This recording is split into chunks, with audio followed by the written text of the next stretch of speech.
Well, good evening and welcome to Emporia State University's Fall 2020 Semester Information and Preparation Night. My name is Jim Williams, and I have the privilege of serving as Vice President for Student Affairs here at Emporia State. Tonight, we want to take an opportunity to give you a few heads up, kind of give you an idea of what to expect as you arrive on campus, and to let you know that we're very excited to finally have you back here in Hornet Nation. There will be a number of folks that will present information tonight. We will have this recorded so that you're able to watch it if you have any further questions. But I wanted to make sure you had the opportunity to submit questions. And so as we're having a presentation, please don't hesitate to submit your questions directly to us, and we will get them answered. To do that, simply go to emporia.edu/live. That's emporia.edu/live. I have the opportunity tonight to introduce our first guest who will be presenting from the voice of the students, something that we think is absolutely important. So it gives me great pleasure to introduce the Associated Student Body President, Braden Soper, who will bring greetings from the students and fill you in on a little opportunity you have. Thank you, Dr. Williams, and thank you everyone for watching tonight. My name is Braden Soper, and like Dr. Williams said, I'm the Associated Student Government President for this academic year. ASG serves many purposes on campus, and we work to amplify the student voice and provide services that benefit them. Along with those goals, this year, ASG is making sure that our students are safe and are getting the education that they deserve. In an effort to achieve that goal, we have developed a student leadership pledge.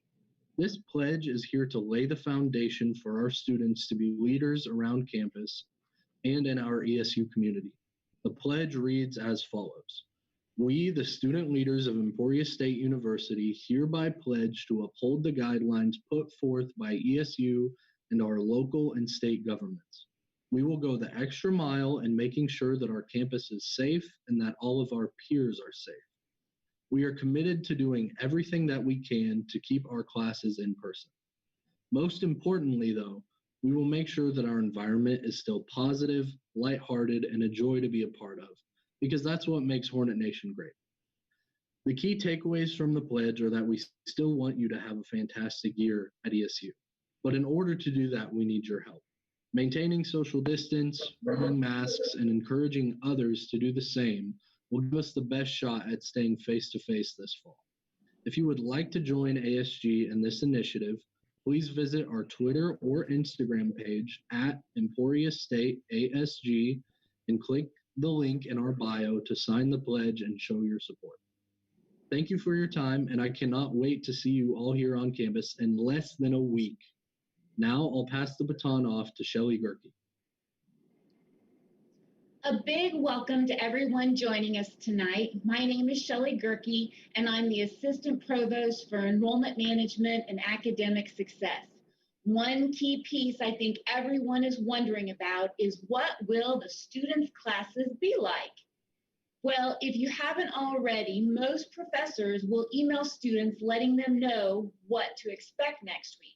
Students, you will want to have the latest and greatest version of your student schedule, since we did a lot of adjustments over the summer. The easiest way for students to see their schedule is through the ESU app, easy to download. As you're looking at the student schedule, be sure and look at the location of classes. If the location says web or campus-wide, that means the class is completely remote. All face-to-face and hybrid classes have an actual building and room number listed. Another very important way for students to be successful and prepared for classes next week is by checking ESU email. ESU email is our official way of communicating with our Hornets, so students need to make sure to check it at least daily. I have sent several emails this summer myself to new students. These emails for me spell out your to-do items and steps that students need to do in order to be prepared for the start of school on the 17th. If you have any troubles or questions as you prepare for next week, please do not hesitate to reach out to your academic advisor. Most of you have received emails and check-ins from your advisor this summer. If you don't know who your advisor is, then email me, Shelly Gerke, and we'll figure it out together. Your advisor and I are your biggest cheerleaders, so let's all work together towards your graduation. One last resource I really want to mention, in addition to your advisor, is ACES. ACES is our Academic Center for Excellence and Success. This is free tutoring, free success workshops, free academic sessions. This is where you go when you want to bump that C to a B. ACES will have face-to-face and online tutoring this fall. Actually, ACES is offering a fast 30-minute session tomorrow on how to use Canvas. Canvas is the student portal where students get their assignments, turn in homework, and learn what your grades might be. I recommend you check out that webinar tomorrow. So, in summary, check your schedule, notate the location.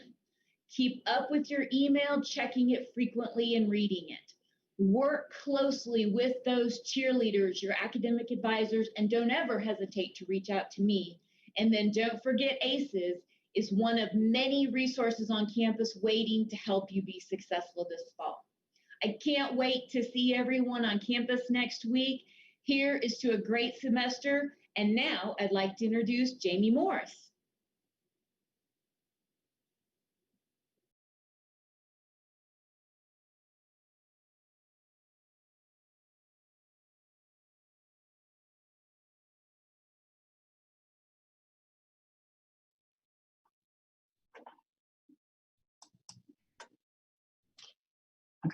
Hello, my name is Jamie Morris, and I am the Director for Financial Aid, Scholarships, and Veteran Services. I'm going to share a little bit of information with you about how you can meet with our staff this semester.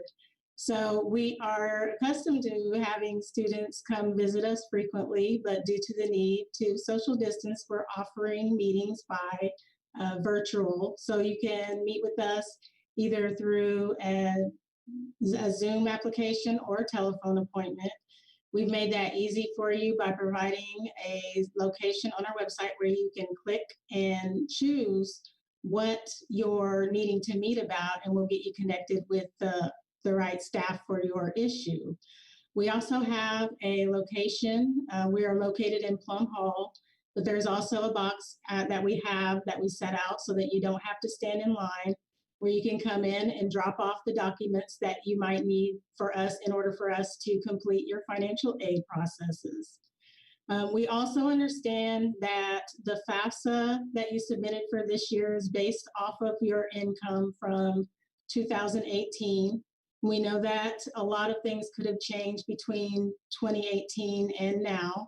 So if your family has experienced a change, reduction or loss in income, or maybe have occurred some excessive out-of-pocket medical expenses, we have what's called professional judgment, where you can complete a request for us to review your FAFSA. It will be based off of what's going on in your family situation now. So when you submit that request, it comes to our office, we review it, and then we reach out to you to gather additional information. It always includes us needing to request additional documentation, but we want to make sure that your financial aid, it looks like what your family's ability is right now. So feel free to complete that form if you need. And also would like to let you know that we like to help students in any way we can. We understand that financial aid can be a confusing process, especially when you're first starting out. So if you have a parent or guardian or a trusted friend that you would like to be able to help you with that process, and you want us to be able to speak with them, you'll need to complete what's called proxy access. Until then, your information is protected. Everything that you submit to us stays in our office. But once you submit that form to us in its entirety, you fill it out and you give a passphrase and all that, so that we know that we're speaking with the person that you authorized us to speak to. Then they call our office and we can go into detail about your financial aid.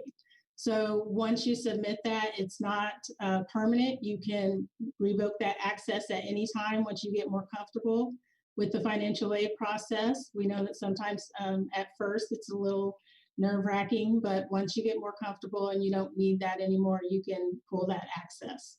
So welcome to ESU. Thank you for choosing us, and we look forward to seeing you here on campus this year. Hello, my name is Missy Nernberger. I work in the Cashier and Student Accounts Office at ESU. I'm here to answer questions about your bill, and I'm very glad you're here with us today. Your fall semester balance is due August 21st. I encourage you to pay online through your university portal called Hornet 365.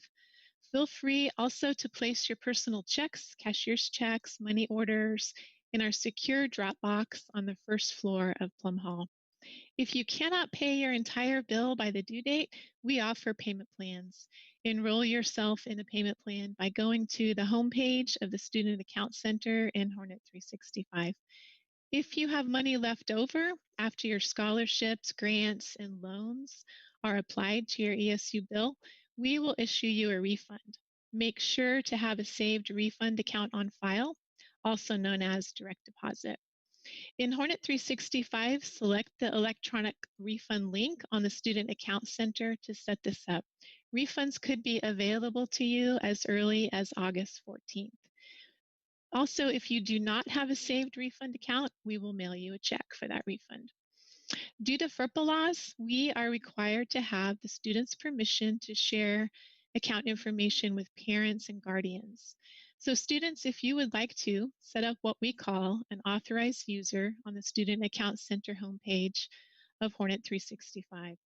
Students, please monitor your ESU email regularly. Like Shelley said, an email from the cashier team will come from cashier@emporia.edu. Remember also, when you change your schedule, you might have an additional cost with that new class. Our team is available to answer your questions, call or email us. We are also available to meet with you virtually.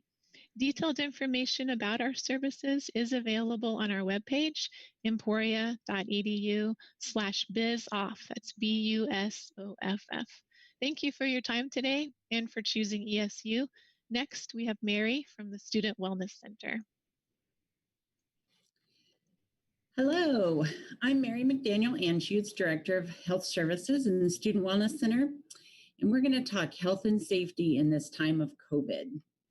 We're so excited to have students back to campus. We've missed your energy. We've been making plans all summer for keeping everyone on campus as safe as possible, and we know you want that too. So to take care of each other, we're all going to be wearing masks. We're going to work on, wearing them correctly, including our nose. And I would recommend bringing several so you don't have to do laundry every day. I'm not a big fan of doing laundry every day. We're going to have clean hands. There are gallons of hand sanitizer and hand washing stations all over campus. We're working on physical distancing strategies in and out of the classroom. And of course, anything we can do to improve air circulation or moving activities outdoors is also helpful. However, you are not all COVID all the time. We're also here to help you remember to take care of you and to be well. Remember to manage your sleep, your stress, your time, your diet, your exercise. And if you need help with that, Healthy Hornet Wellness comes to the rescue. Check out the Campus Well app. Go ahead, in fact, pull out your phone now. Go ahead and put that app on your phone. There's lots of good information on there. And then seek help when needed. This year, if you're not feeling well, it's important to call first so we can guide you where and how to come see us. Our phone number is 620-341-5222, and that will get you either health or counseling. If you're not feeling well, respiratory type symptoms, please ask to speak with a nurse. We'll take it from there. Plans are in place for COVID cases on campus. Rapid testing in health services provides results in 15 minutes so that outbreak containment processes can begin immediately. We have a team approach here, and you are an important part of that team. We can't wait to see you. And now a very important member of that team, Cass with Residential Life. Oh, wait, just 1 minute. One very quick reminder that's not about COVID, imagine that. Don't forget to get your meningitis vaccination documentation turned in before move-in day, which is like any minute now, 2 days away. And don't forget to do your TB risk assessment in the patient portal. And if you have any problems with that, give me a call. I can walk you through it. Okay, now Cass, for real this time. Thank you, Mary. Good evening, everybody. Thank you for joining us again. My name is Cass Coughlin. I'm the Director of Residential Life here at Emporia State University. Going to share some key points to get you ready for the start of the fall semester. And I'm going to talk about campus housing and campus dining. Just a few key reminders about each of those so that when you arrive at campus, you're better prepared. So the first thing, and Mary talked a little bit about arrival for move-in and meningitis compliance. A few things. First of all, thank you. Congratulations. We are 96.8% of our residents have signed up for a move-in time. So if you haven't done that, please do that. Sign up for a move-in day and time. You can do that through your housing application. Do that as soon as you can. Otherwise, we will have to assign a time and date for you. A few things to know about the move-in process. The first is that, well, you've already done this, you've already registered. But the second is to limit the number of things that you bring. You will need to move in all the items that you bring by yourself and with the members of your party. So please think about the things you bring, work with your roommate. Really think about, do I need this for the fall semester? One, it'll make your move-in process much easier. And second, it makes it much easier to keep your room nice and clean and tidy. And as Mary said, we aren't all COVID all the time, but it certainly helps to mitigate that spread. The other thing is a little device that you might use for move-in, and that's 3-2-1. So please remember that your move-in party size should not exceed 3 people. Yourself and 2 other people can arrive and help you move in. We will provide you with 2 carts. If you haven't checked out our ResLife Facebook page, we've posted a series of videos, one focused just on the unloading process and how large those carts are. I encourage you to watch that video so you can plan accordingly. And one vehicle in the unloading zone. If you need to come in multiple vehicles, that's fine, we understand, but please park one of those vehicles further away on campus and just bring 1 vehicle to the unloading zone. Now, so you've moved in, you got everything situated, you're ready to go. It's a few days before classes start on Monday, August 17th. What are you going to do and what are we going to do? So some of the steps that we're taking in residential life to keep our community as safe as possible, we have really enhanced our cleaning and sanitization processes.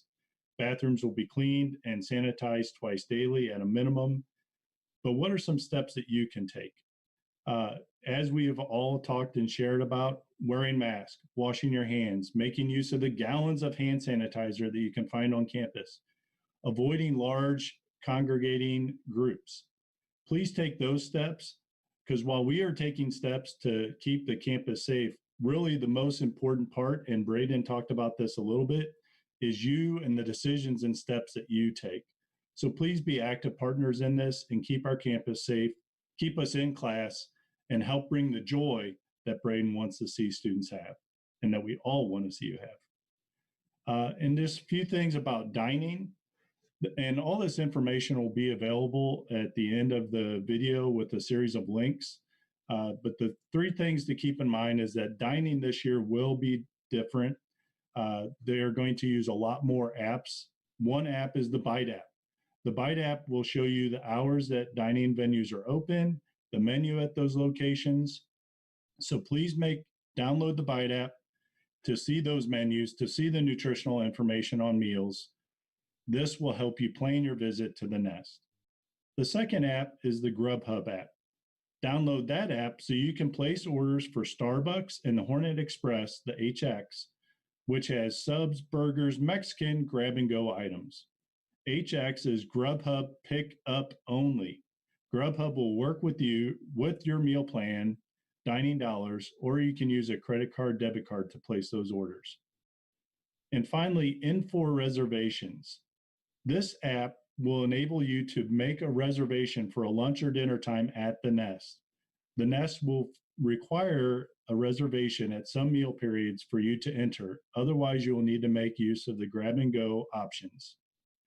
Please bring your reusable to-go container with you. You will receive that to-go container when you arrive for move-in. We're really excited to have you coming. And as Mary said, move-in is minutes away, not literally, but it feels that way. We're ready for you to be back. Please travel safe. We'll see you soon. And now I'm going to hand it off to Rachel, who will talk a little bit more about things after moving. Hi there, I'm Rachel Coman. I'm the Senior Director of our Center for Student Involvement on campus. I'm really excited to be able to visit with you a little bit tonight because there are so many exciting opportunities for you to get involved at ESU. So I can't possibly begin to tell you about everything. They did put me on a time limit. But I want to give you our top 3 opportunities for incoming students to help you get started on the strongest point possible here at ESU. These are going to all fall under our umbrella of what we call How to ESU. These are free, yes, you heard me right, free programs specifically geared towards these new incoming students. And it's going to help you acclimate to campus, it's going to connect you with others, and you're going to be able to learn about the resources that ESU has to offer. So we're going to be kicking off orientation this week. So these activities are actually going to start happening as soon as you move into campus. So for those of you moving in Wednesday, don't worry. It's not like you're going to be just sitting around bored. We've got lots of things taking place all over campus. And we, of course, are going to have a big bulk of our orientation events and information occurring over Friday evening and into Saturday. Please note that you have to be registered for orientation. You can register at emporia.edu/orientation registration, and that's how we can make sure to keep you in the loop with how to get access to all of these amazing events. So then on Sunday, August 16th, and into that first week of classes, what we call Welcome Week. This is a week of events and opportunities for you to keep getting engaged beyond just the classroom setting. So again, you have to register for these events. We want to make sure that we've got you looped into all of the great opportunities, and there's going to be lots of big prizes to give away with these as well. You can register at www.emporia.edu/welcome week reg, REG. So we're really excited to get you connected with all of those opportunities. And then finally, I want to make sure and mention our first year mentoring program. So this is an excellent opportunity for incoming students to be matched with a currently involved student leader on campus. And those student leaders are there to answer your questions and make sure that they can get you pointed in the right direction. Everything from what do I wear to the first day of classes to who was that person that's supposed to help me register for classes. So be sure to sign up for this program on the CSI's website, again, at emporia.edu. So again, let me just say we are so excited to see you coming to campus. And now I'm going to hand it back over to Kendall. Hey, thanks, Rachel. Appreciate the great information that you just gave all of us. Welcome, everyone. My name is Kendall Holderby, and I'm the Director of Admissions here. I know some of you are saying, wait a second, this is the guy that just talked to us about housing. It's the bald guy. There are two of us on here tonight, but really appreciate you all joining us here. And we have lots of great questions that have come through, and we're going to get to those in just a few moments. But before that, I'd like to just add a few final thoughts, as we've had a lot of information thrown at us here tonight. So first of all, as kind of Dr. Gerke kicked off and everyone has been mentioned as we go along, students, you need to check your ESU email on a daily basis. It is the #1 form of communication at ESU. So as Missy talked about it, Dr. Gerke talked about it, it's vitally important that you check your student email on a daily basis. And if you haven't done so, you need to order your textbooks from the ESU bookstore. We want everyone to have a successful start to the semester, and you're going to need your books the very first day of classes. So if you haven't done so, please go online and order your books tonight.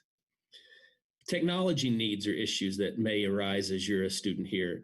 We have a wonderful IT department, and they have a help desk that is available to help you 24/7. And you can email them at helpdesk@emporia.edu.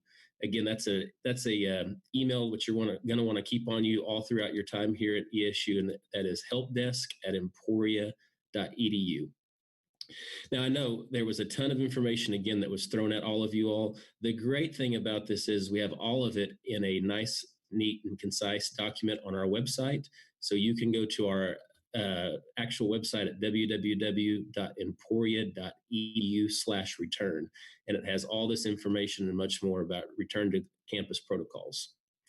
And so with that, I would like to shift gears and start addressing some of the questions that have come in. And so, Shelley, I'm going to give you the first two questions that have come through here. Let me scroll. And it says, the first one is, have there been conversations regarding fall graduation, and what is the current position of ceremonies?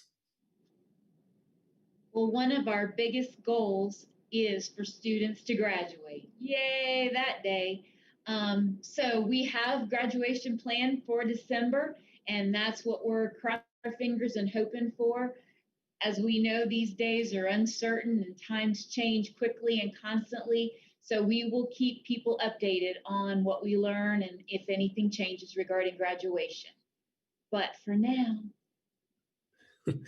Thank you, Dr. Gerke. Another question for you is, what will in-person classes look like this semester, and how many students are being placed per class? So we haven't changed the number of students in a class. We just took the number of students in that class and changed the format.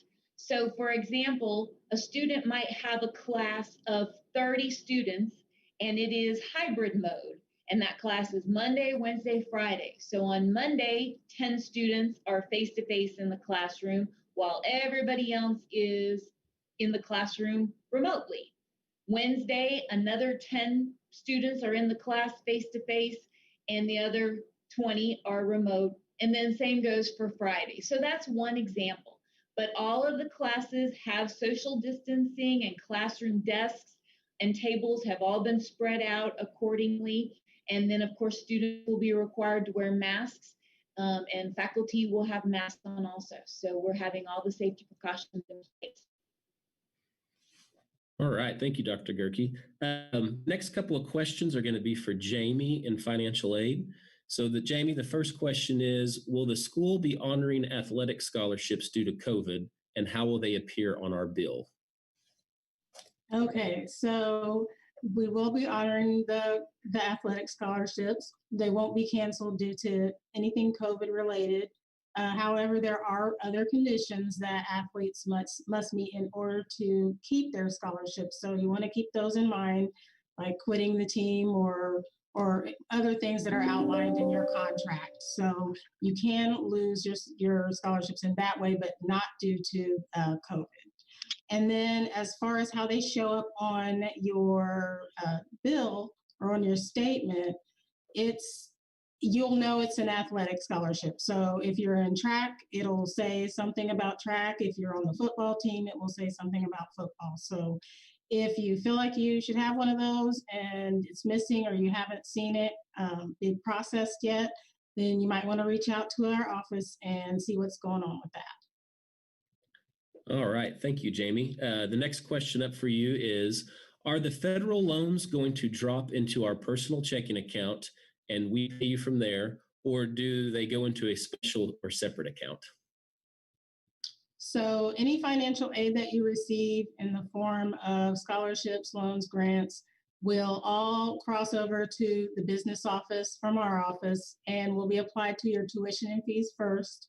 So none of that, unless you're due a refund, won't land into your bank account until all of your tuition and fees have been taken care of. So we started processing that aid on Friday.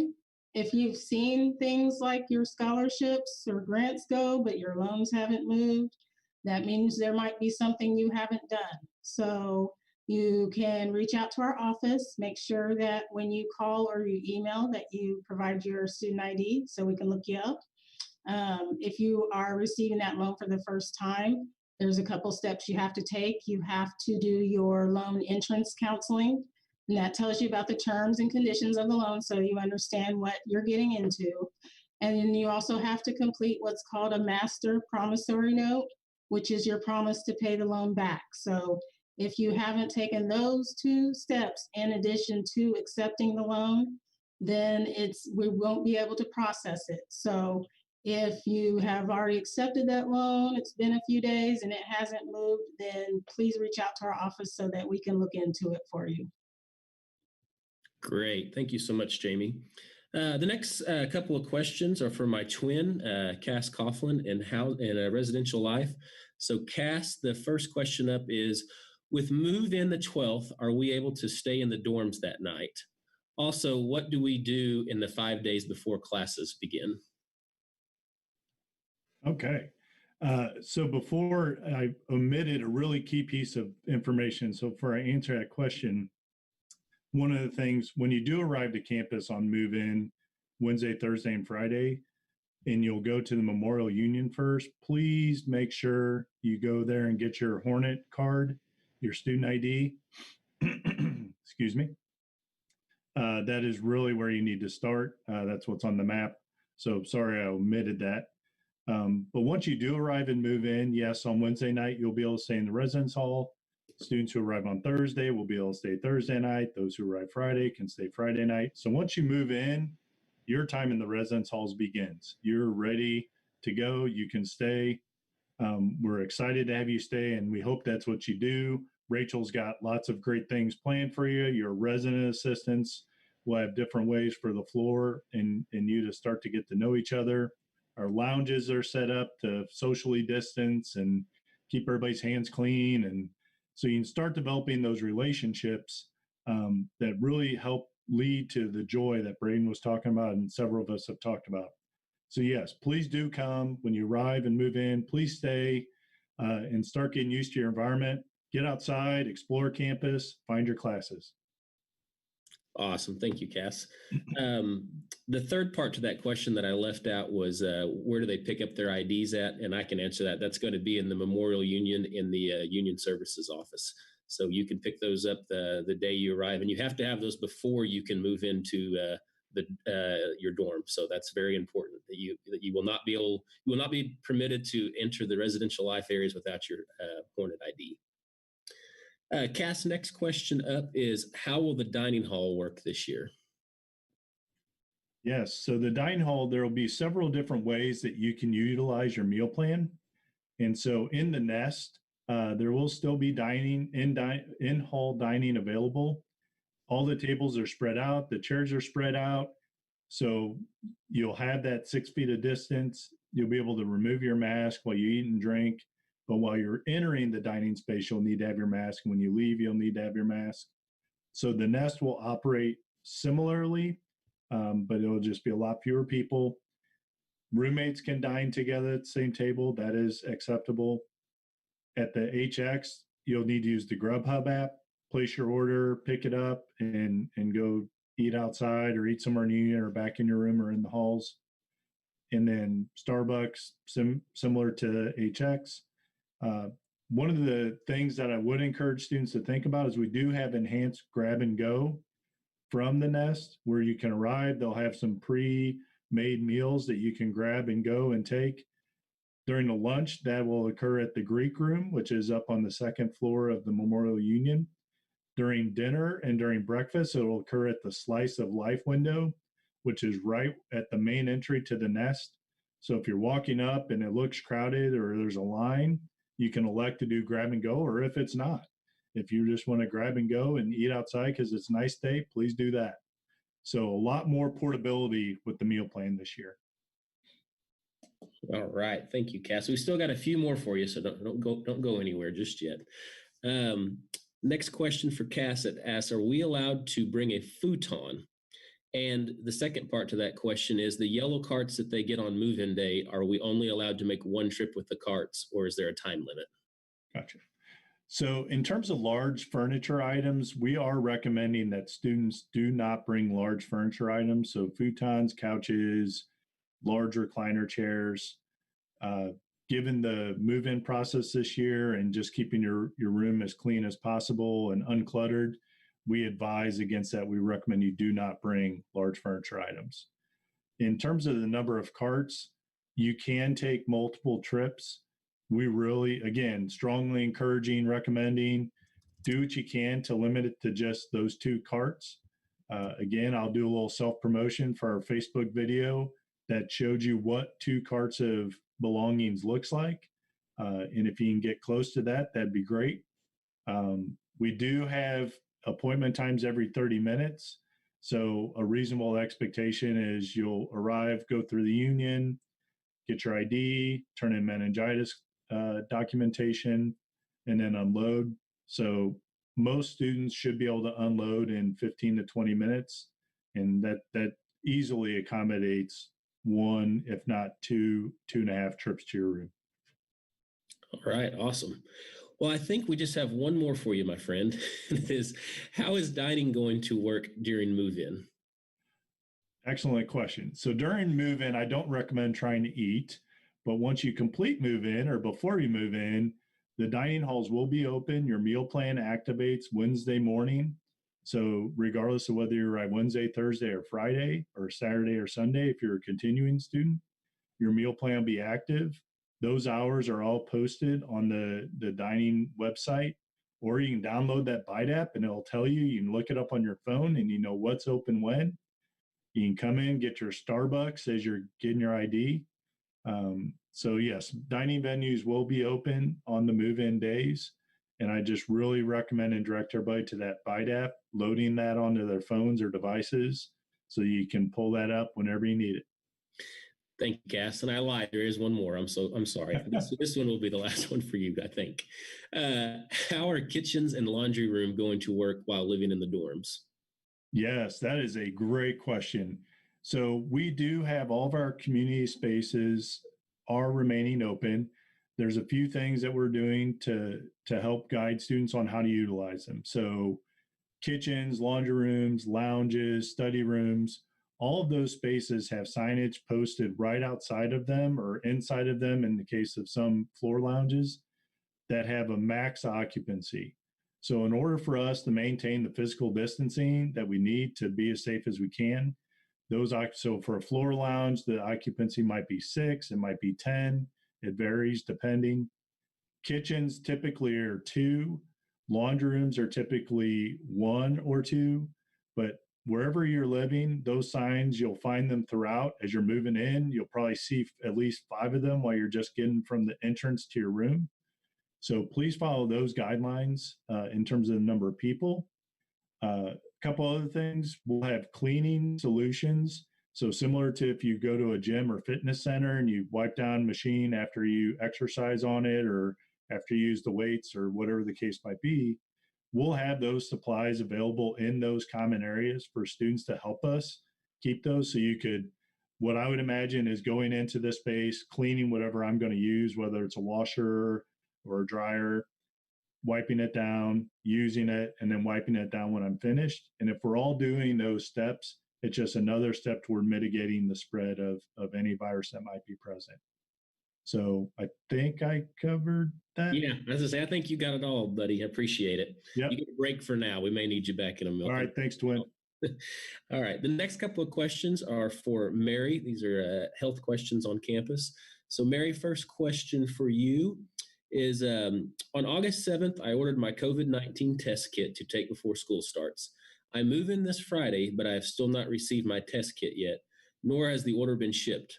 What will happen to me if it arrives late and therefore makes my test results sent to ESU late?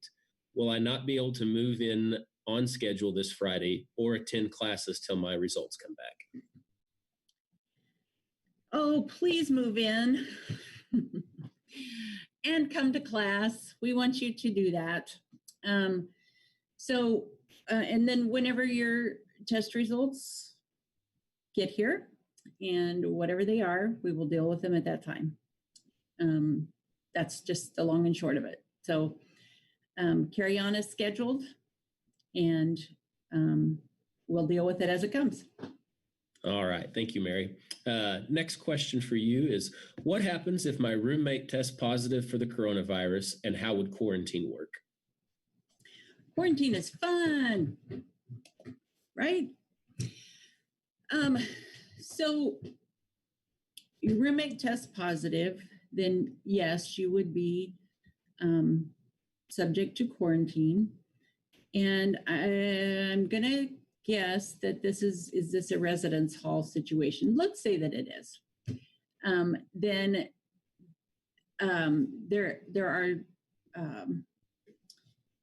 are spaces set aside, designated in the residence hall for isolation, which is what is called when someone is sick or a positive test, and then a different space set aside for students who need to quarantine. Now, students will be given the option, if your test is positive, you're given the option if you want to go home and you live close enough, great.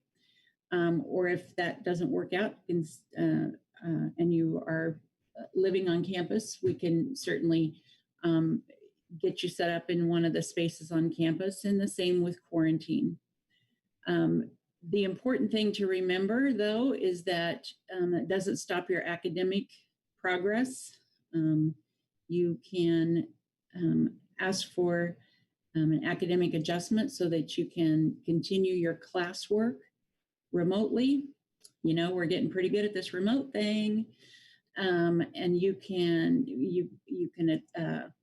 talk with the SAS office. There's a whole process for that, and we'll help you get situated with that. And you just hang out, do your time. We'll be checking on you regularly. You can study extra hard because you'll be in your room quarantining, and it'll be good. Great. Thank you so much, Mary. Shelley, we have a couple more questions that have come in that I think are for you. First one up says, if I have a doctor's note saying that I do not have to wear a mask because of my asthma, how does that work? And who do I need to turn it into? So you will work with our Student Accessibility and Support Services Office, so SAS, S-A-S-S. Bernetta Fox is our director, and she's been communicating with several students, and she will talk with you about what we need and what the process is. Thank you. And right along the same lines here, how will faculty wearing masks work for the hard of hearing students? Well, it'll depend on the hard of hearing students' accommodation. So again, we'll work with SAS and figure out what is best for that student. It could be anything from the faculty member wearing a face shield to a faculty member having a clear mask, or possibly, depending on what, if you use services, maybe a microphone that connects to your stereo system. It'll be very individualized for the student. They need to go to SAS. Okay, thank you so much. And Cass, I'm glad that you hung around because we do have a couple more that are back for you. So Cass, first question up would be, when in the dining hall will we get to serve ourselves? Also, with the container you were talking about, will we be responsible for washing it ourselves and bringing it back to use the same container every time? Both excellent questions. I'll start with the container one so I don't forget about this. So when you arrive to campus and you receive your container, there will be instructions inside of it or on top of it that guide you on how to use that. The short of it is no, we are not going to ask or expect that residents wash those themselves. So they'll go to the dining hall, or they'll have that clean container when they move in. They'll take it, they'll use it.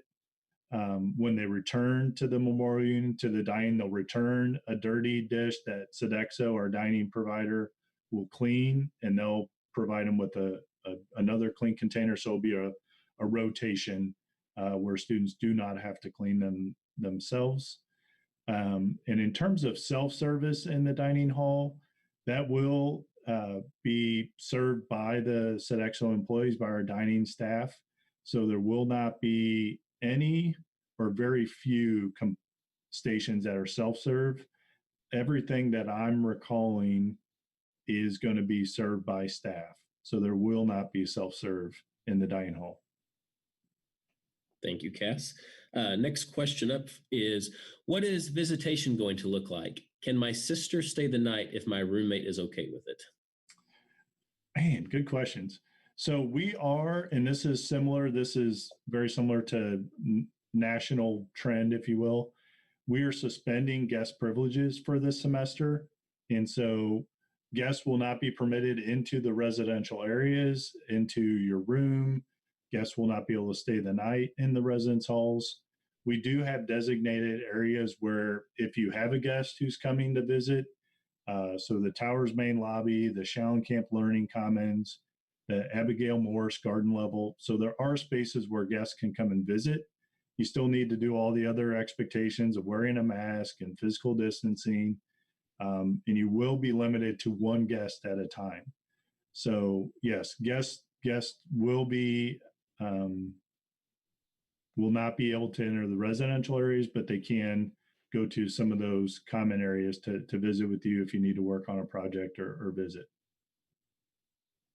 Great. Thank you so much, Cass. I think I can answer this one, but Cass, you may have to correct me if I'm wrong. It said, so students need to get a Hornet ID in the union before their parents can help with move-in on move-in day. And the answer is yes, you have to have your student ID before you will be permitted to move into the residential life areas. So yeah, pop on by, pick up that ID, and then get in line for the move-in. That's the way to handle that. The next question will be for our Dean of Students, Lynn Hobson. Lynn, the question is, what is the rec center like?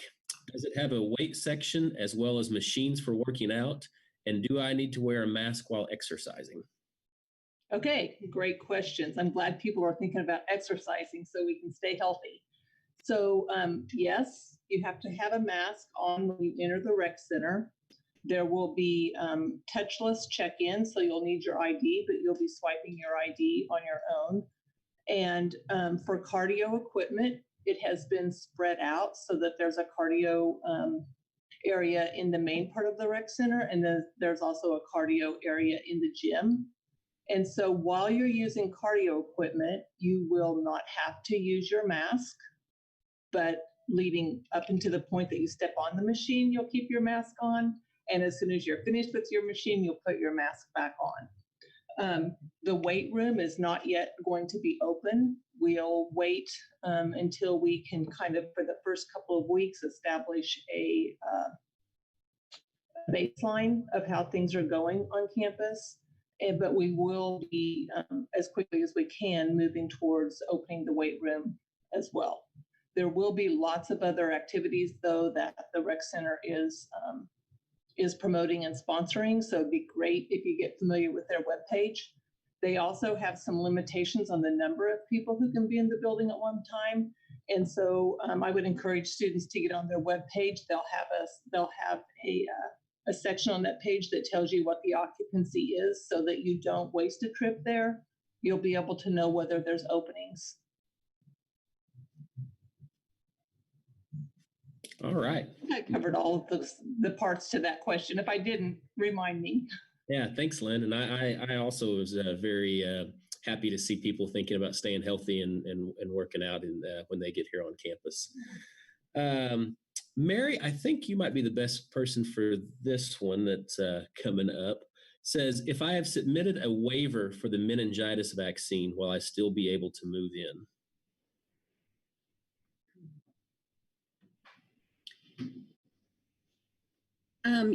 That's part of the process, yes. So there's a second piece, which is to visit with me. And I've had one person who has done that and completed the entire process. And so if there's another person that needs to do that, give me a call and we'll set up a Zoom and have the chat for the second part of the process. All right. Thank you, Mary. Mm-hmm. All right, Cash, you're back up again. Can students go into other students' dorm rooms? So in terms of in your residential room, what I would recommend is that your room is your room and your roommate's room. We still have, so if I'm living on the floor and if I'm wanting to spend time with somebody, the time or place for that to occur is on the floor lounge or in some of the other spaces where there can be more than one person at a time. In terms of residential rooms, it should just be the roommate and the resident in a room. All right. Thank you, Cass. Next question up. When we get there, will we be able to go to and from the residence halls to go out into Emporia to eat at a restaurant or the grocery store and just overall exploring in the city? I guess you're directing that at me, Kendall? Yeah. Oh, okay. So yes, we want people to still go out and explore, similar to probably what most, if not all of us have been doing all spring and summer. It's wearing masks, physical distancing, not gathering large groups. So our role in residential life is not to monitor and figure out what people are doing 24/7 if they're going out in the city of Emporia or exploring the Flint Hills. But we do, we share the campus guidelines and expectations, and those align with CDC and Kansas Department of Health and Environment guidelines. So practice those when you are out and about and exploring, and you're making the right steps. All right. Thank you so much, Cass. Lynn Hobson, our Dean of Students, would like to add another comment about the rec center. So thank you, Kendall. I should have said this earlier because specifically, I think one of the questions asked about the weight room. So while the weight room itself for free weights is not going to be open immediately, all of the weight machines are available. and are also set up so that they're totally socially distanced. And so when using those machines, yes, we'll be wearing masks. All right. Thank you, Lynn. Thank you. What she forgot to mention is that Lynn is an avid bodybuilder, so she took home all the weights in the summer. So when she's stopped hoarding them, she'll bring them back for the students to use. We've had a couple of students who are not going to be living on campus about picking up IDs and everything. If you're not moving in on those 3 days, there's really no need to pick up your student ID until the day of move-in, or I'm sorry, the day classes begin. You can come. I mean, you can come anytime. We're open from now until until school starts and when school starts. So you can come anytime and pick those up. Lynn, we did have a question about cash, $25. Will they be able to pay for cash to pick up their ESU ID? Yes. Okay. I thought so. Uh-oh.